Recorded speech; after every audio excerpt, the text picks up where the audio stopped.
So today we're weaning, so we've got all the ewes and all the hogs and their lambs in. So we're taking them in through the weigh crate. We're shedding off the lambs and the ewes, and everything's getting weighed so that we can then see the ewes' performance at weaning, and also just to monitor how the lambs are doing. We'll then put the ewes out to rough grass where they'll dry off, and the lambs we're then splitting into ones for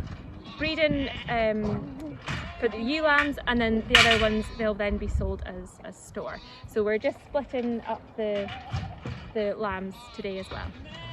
So also today at weaning we pull out the leaner ewes, and we're actually running them with the ewe lambs because the ewe lambs have gone onto really nice lush grass, so we've put the leaner ewes with them. But we won't make further management decisions on weaning efficiency until 6 weeks pre-tupping, and then we'll take everything in, do udder checks and run everything through the race and the weigh crate, so we can then pull out the ones who we're not keeping for breeding.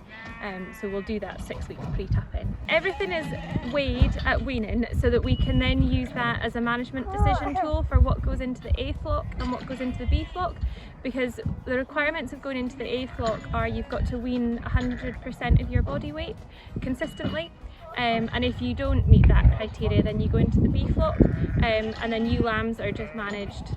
in their own group, but generally ewes don't go from the B flock up to the A flock, they'll only go down the way. When the ewes are put out to their tupping groups, they're then assigned which tup they go to, and then at lambing time, when we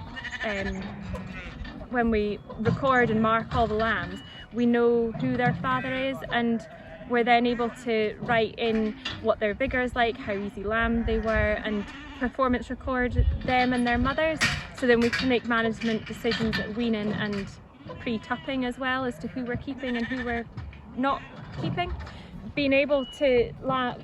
weigh the lambs at weaning is quite straightforward because they're all tagged at birth, so we don't have to try and do that decision later without the data. But the problem we've got is maybe that we've got too much data and we sometimes don't know what to do with it, and it would be quite good to maybe get a little bit of guidance and help as to what else we can do with this data, because we've maybe got too much. So at lambing time, we tag everything at birth, and any ewe lambs that they were easy lambed and their mother has got good mothering ability, then we put breeding tags in them, and then we'll go through them at weaning time to then shed out the ewe lambs from the main flock.